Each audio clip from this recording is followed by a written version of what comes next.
4-part, Part 1, Part 2, Part 3, and Part 4. Now look at Part 1. Part 1. You are going to hear a conversation which happened in a travel agency. First, you have some time to look at questions 1 to 5.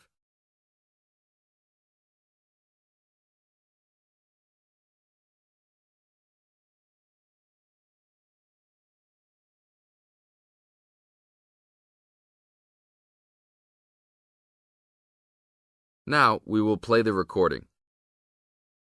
Listen to the tape and answer questions 1 to 5. Hi.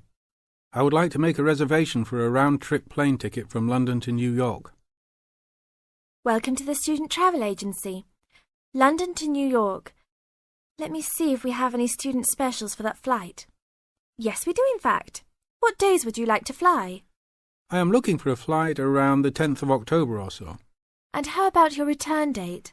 Ideally, the 31st of October.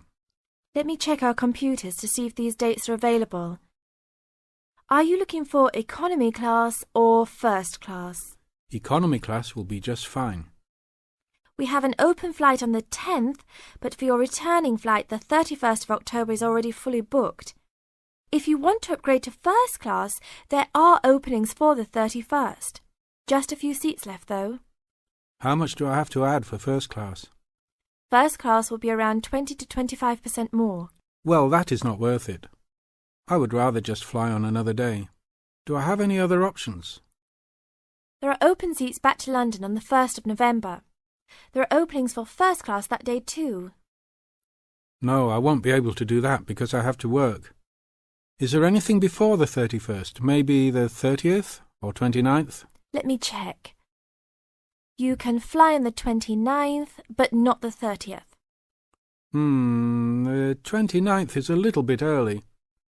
Is there any way I can be on a waiting list of some sort? Of course, but you should still confirm a return date just to be safe. OK. How about if I book a return date on the 29th and add my name to the waiting list for the 31st? Can I do that? Sure, I can do that for you. Do you also want to add your name on the waiting list for the 30th also? I would recommend this in the scenario that you do not get the flight for the 31st. That is a good idea. How much will the round trip cost? I will calculate your price for you. Your total will be £565, not including tax. Now look at questions 6 to 10.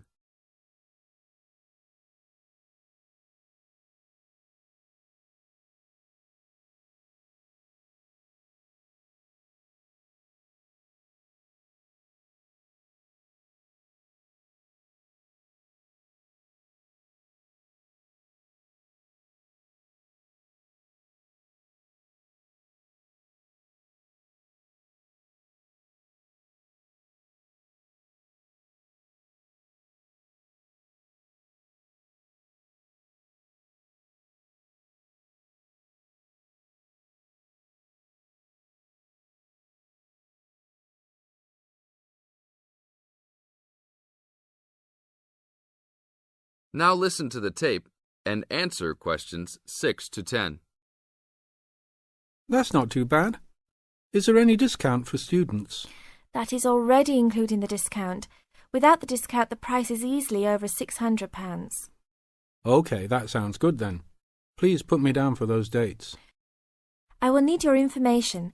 Name and student identification number, please. Kenneth Conley, student ID 92123020. Your phone number, please. 87052109. Please tell me your mailing address. 354 Westchester Drive, London. Thank you very much, sir. How would you like to pay for the ticket? I think I will pay in cash. Well, you don't need to pay right now, just when you come to pick up the tickets. You will need to pick up the tickets at least 2 weeks before departure. That is no problem. One quick question. What happens if for some reason I need to cancel my trip? The student discount tickets are unfortunately non-refundable. However, if your cancellation is before 24 hours of takeoff time, then you can reschedule your flight for another day. If the cancellation is within 24 hours, then you forfeit your ticket. I understand. Well, thank you very much. I will see you next week. See you then. That is the end of part 1. You now have half a minute to check your answers.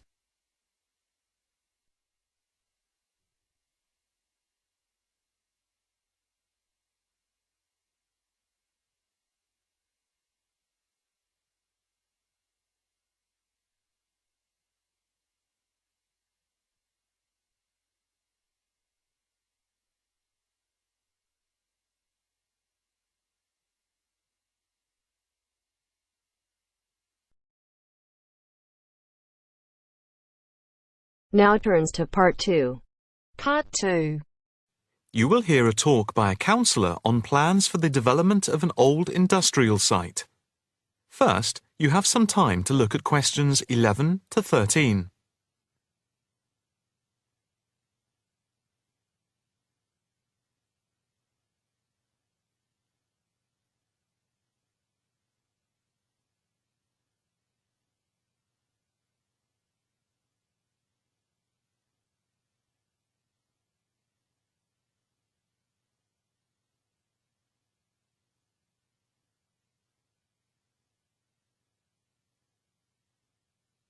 Now listen carefully and answer questions 11 to 13. Good afternoon, ladies and gentlemen. My name is Councillor Norma Boyd, and welcome to this exhibition about the development of the old paper mill factory and gasworks site, which has been lying unused for more than a decade. There has been pressure on the council to use the land to build a training centre and a small business park. However, we have been encouraged by local people to create an open area for the benefit of the community, providing much-needed space for recreation. And I now have pleasure in announcing that the plans for the creation of a park, to be called Park Royal, and for flats, have now been approved. I'm also pleased to announce that we have secured sponsorship from local organisations. More detailed plans of the developments are available from the council website, details of which are in your pack. In the meantime, I'd just like to take you through the plan here on the screen. Before you hear the rest of the talk, you have some time to look at questions 14 to 20.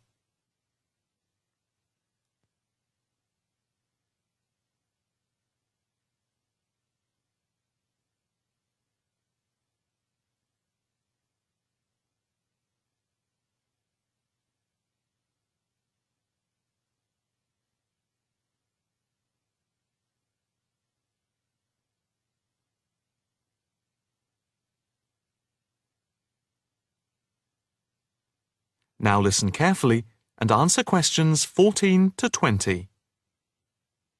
If we start here at the bottom, you can see Parkside Street, where the main entrance to the park is. On the left of the entrance, in the bottom left-hand corner of the plan, there will be a block of 40 studio flats. On the other side of the entrance, there will be some workshops for local businesses. There will also be another entrance here, on the top right, which leads into Pear Street. Here, in the centre of the park, we will have an ornamental lake with paths radiating north, south, east and west to the different areas of the park. In the top right-hand corner, just by the Pear Street entrance, there will be a large sports area with 2 football pitches and 4 tennis and volleyball courts. Just here, beside the pitches, on the same side of the path, will be an outdoor swimming pool. Now, in the top left-hand corner, a walled flower garden is planned, with a rockery and a water feature, with walkways, seats, and lots of shady areas for the summer. Next to this, a sculpture garden is also planned. Now, let's see. Just here, below the walled garden, there will be a grassy amphitheatre with a permanent covered stage for open-air concerts. We hope that local schools and colleges will use this theatre to showcase student work. In the bottom left-hand corner of the plan, you can see that above the block of flats there will be a play area for children, and directly to the right of this, just near the main entrance, there will be a wild area. More trees will be planted here, and in the middle will be built an educational centre for use by local schools to encourage children to take care of the wildlife and look after the trees and plants. And finally, in the bottom right-hand corner of the park will be a cafe, opening on to Pear Street. And now for questions. If anyone would like to ask anything, I and my colleagues are only too happy to oblige. Yes, the lady in the front row, if I could have your... That is the end of part 2. You now have half a minute to check your answers.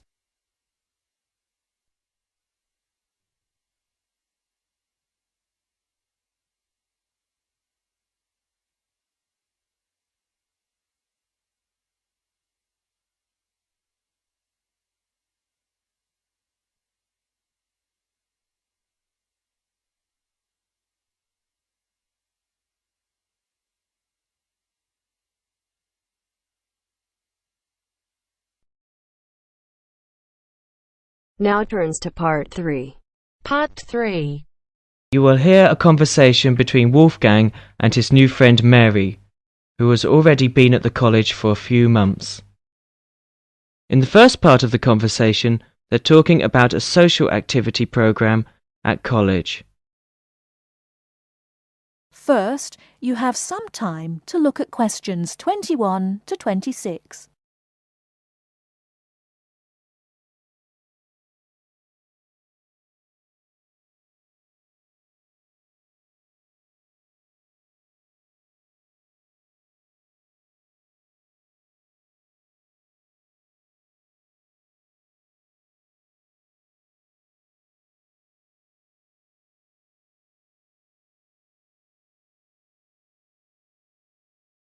Now listen carefully and answer questions 21 to 26.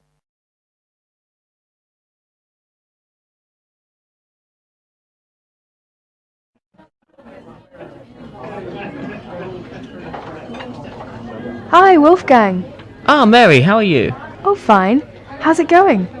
Have you just had a class? Yes, I just finished my listening class. It was a little bit difficult. Yeah. It's always difficult when you first arrive somewhere. I found it quite hard when I first arrived. But you know what really made a difference? Was going on these social activities that the college arranges for you. It kinda gives you a chance to practice your English, and... I've heard that the college is pretty good about organising those kinds of things. How do I find out about it? Well, I've just picked up a schedule today. Let's have a look at it. Here it is. What is it? A schedule for this week or...? Yeah, let's have a look. Okay, yeah. Maybe we can do some things together, in fact. Yeah, that would be great. So... Let's see. What are they doing tonight? Monday night? Well, they've got singing with guitar. So I went to this last week. It's... Oh, really? Yes, it's quite good fun. Is it pretty good? Yeah. What do they do? Do they have a concert or...? They teach you, modern and traditional songs. Well, I'm not much of a singer, but, Oh, come on. You should go. It's really good fun. Well, I suppose it'd be a good way to practice my English. Yeah, 'cause you learn kind of British folk songs and things. It's really interesting. Oh, but look at that. That starts at 8. But I notice at 9 o'clock there's a late-night coach to Cambridge for a film. I think I'd want to go to try that. What time does this singing thing finish, do you know? Oh, well, usually it kind of lasts about 2 hours. But I mean, We can always leave earlier. They don't mind. Oh, okay. So we can do both then? Yeah, so... Right, so that's at 9 o'clock. Yeah. What movie is it? Let me see. Oh, it's Rocky. Have you seen it? Rocky? Oh, that's the one with Richard Dreyfuss, isn't it? Richard Dreyfuss? No, it's Sylvester Stallone. Oh, yes, I remember now. American movie. Yes, I haven't seen that. I want to see that. Good, let's go to that. All right. Oh, okay. Oh, did you see on Tuesday that there's a tennis tournament? Tennis? What time is that? Well, that's at 4 o'clock in the afternoon. Where is it? Is it on campus, or...? No, it's at Wembley, so that's in London. Oh, so it's pretty far away then. What time will it be coming back? The coach gets back at midnight. Oh, midnight. Well, tell you what, I think maybe I'd better cancel on that, because I've got a class Wednesday morning, and I'm afraid, at about 8:30, I'm afraid if I came back that late, I probably would, I'd be very tired in class, and actually I'm more into football myself anyway. Oh, football? Well, did you see there's a football match on Wednesday? Oh, yeah? Well, who's playing? Let's see. Oh, it's England and Brazil. Oh, I really want to see that. Would you like to go together? Yeah, sure. What time is it? Let me see. It says 15:30, so that would be 3:30. 3:30, huh? Now, I have a lecture right after lunch on Wednesday at 1:30. Uh-huh. What lecture's that? Oh, well, there's a journalist coming from the BBC. He's going to talk about his experiences as a foreign correspondent. Oh, that sounds interesting. Would you like to go? Yeah, what time do you say it was? Right after lunch, around 1:30. Oh, 1:30. I have a class then. Oh, yeah. Oh, that's too bad. Well, what time does your class finish? It's an hour long, so it finishes at 2:30. Oh, well, I shouldn't imagine. The lecture shouldn't go much later than that either. So after your class and after my lecture, we can get together to go to the football game. Okay, so we can meet... Let's see, maybe 3 o'clock, or maybe 3:15. Yeah, I think 3:15 would be all right. Okay, where should we meet? Well, usually on these kind of trips, the coach leaves from in front of the dining hall, so maybe we could meet there. Okay, so in front of the dining hall at 3:15. That sounds fine. Yeah, right. On Thursday, there's an international evening in school hall. Yeah, all songs and dances performance by students from all over the world. That's very interesting. Would you like to go and see? Yes, when is it? It will start at 8. Shall we meet at 7:50 in front of the school hall? Fine, 7:50 in front of the school hall. Before you hear the rest of the talk, you have some time to look at questions 27 to 30.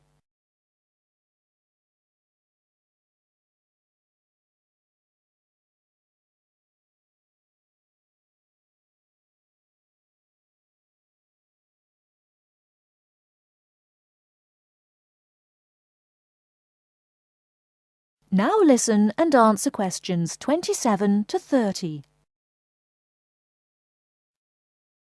Oh, and another thing I definitely want to do this weekend is to go and see, they're going to have a trip to Stratford-on-Avon. I think it's on, let me see, what day is that? Friday, I think my roommate told me. Oh, Friday. Would you like to go to that? Yeah, but are you sure it's Friday? I thought that's what he said, but I might have been mistaken. Well, usually these things are on weekends. Right. Let's see here. Oh, you're right, yeah, Saturday morning, 8:30. Aha. Right, Friday's the disco. Oh, disco. Yeah. So actually I've arranged to go with some of my friends. So if you'd like to come along with us... Oh, that would be very nice, yeah. Yeah, you can meet some more students. Oh, well, what time shall we go to that then? Well, it starts at... What time? 8:30, but we don't want to go too early. So let's say 9 or 9:30. Let's say 9:30. Okay, yeah. We can meet there, but we'd better not stay too late because the Stratford thing is, pretty early in the morning. The bus will be leaving at 8:30. Oh, yeah, right. So we want to make sure we get up for that. Yeah. Say, by the way, this trip, since it's, quite a way away, do we have to pay anything extra for that, or is it free? Well, usually most of the trips are free. But, yeah, for these ones which are quite a distance away, then we usually have to pay a little bit extra. Is it a lot, or...? No, it's usually about £25, something like that. Oh, well, do we have to tell them ahead of time that we're going to go? Yeah, usually you have to sign up a couple of days in advance, so... Oh, where do we do that? Well, you do that at the Student Services office. So you have to go and see one of the social activities officers. Oh, so I just tell them that I want to go, and to pay my money and then sign my name. Well, I think I'll go ahead and do that today. Actually, I've got some free time right now. Do you know where I go to do that? Yeah. It's the Student Services office. It's just across the road from here. Oh, okay. Well, across the kind of... You mean the green building over there? Yeah. So it's on the second floor. Oh, okay. Well, tell you what, are you going to the Shakespeare thing? Yeah, sure. Would you like me to go ahead and sign you up as well? Oh, yes, yeah, that'd be great. But, well, I haven't got any money on me at the moment. Oh, don't worry about the money, that's fine. You can pay me back this evening. I'll go and sign us now, and then when I meet you tonight at the singing, you can, give me the money then. Oh, well, if you are sure, that'd be great. No, it's no problem. Okay. Oh, is that the time? I'd better go. I've got a class. I'll be late. Okay, sorry. I'll see you later then. All right. See you tonight. Bye. Bye. That is the end of part 3. You now have half a minute to check your answers.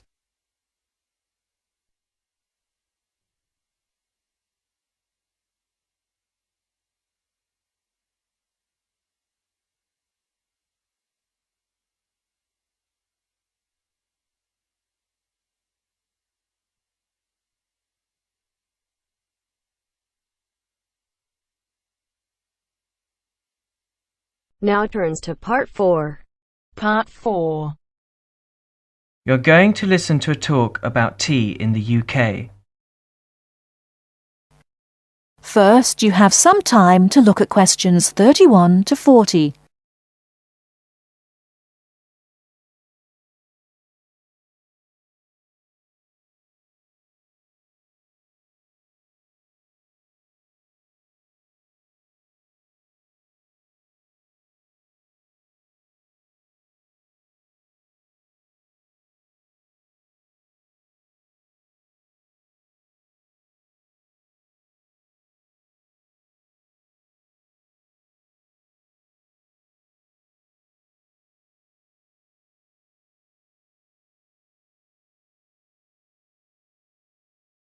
Now listen carefully and answer questions 31 to 40.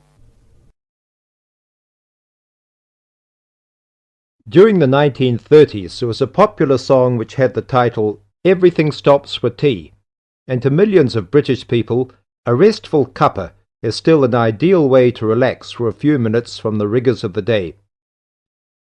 The English custom of drinking tea has its roots in the 17th and 18th centuries. When first imported to Britain, the exotic cha, or cha, as the Chinese tea was variously called, was considered a man's drink to be enjoyed with colleagues at London coffee shops. These were popular meeting places for many walks of life: politicians, lawyers, poets, actors, and writers.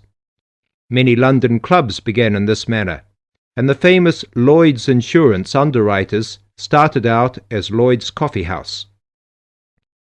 In 1706, the first coffee house that offered tea was Tom's Coffee House, owned by Thomas Twining. He realized that he needed to introduce an added attraction to compete with the many other coffee houses in London, and tea was rare, exotic, and extremely expensive. With these credentials, tea became an exclusive drink and enabled Twining to open a tea shop under the sign of the Golden Lion in the Strand. By the 18th century, the ladies of the more affluent classes were going China mad, using tea as an excuse for displaying their extravagant purchases of Chinese porcelain and Dresden tea sets. A comprehensive tea tray would consist of a teapot and stand, teacups and saucers, sugar bowl, milk jug, and basin for discarded tea and tea leaves. Tea was still expensive and kept in locked tea caddies. Skilled craftsmen fashioned caddies of carved inlaid woods fitted with crystal and precious metals. To ensure the servants weren't tempted by this priceless commodity, the caddy was kept locked, and only the mistress of the house held the key and prepared tea when guests came to visit. No well-brought-up young Englishwoman could consider herself socially acceptable unless she knew how to brew a proper cup of tea. As the 18th century progressed, changes in commerce and working hours resulted in the main meal of the day being taken much later in the evening. The prospect of lasting from breakfast until evening did not appeal to the Duchess of Bedford, who is usually credited with being the first to alleviate late afternoon hunger pangs by introducing a small 4 o'clock meal served with tea. With time, the light, wafer-thin toast or delicate white bread gave way to exotic fillings like tomato and egg, cucumber, chicken, or potted shrimps, followed by buttered scones, crumpets, or elegant pastries. The popularity of tea continued to spread, but it was not until 1839 that the first shipment of Assam Indian tea was landed in Britain. A healthy trade with India was soon established, and tea clippers, like the Cutty Sark, now a museum in a dry dock at Greenwich, were reaching the peak of their sailing days. In 1879, the first limited shipments of Ceylon tea began to arrive, and by 1880 this had been firmly established alongside Indian and China teas, giving the broad range of teas that are available today. There have been few changes in 3 centuries of tea trading. London is still the centre, and indeed Twining still has a shop on the site of the original Tom's Coffee House at 216 The Strand.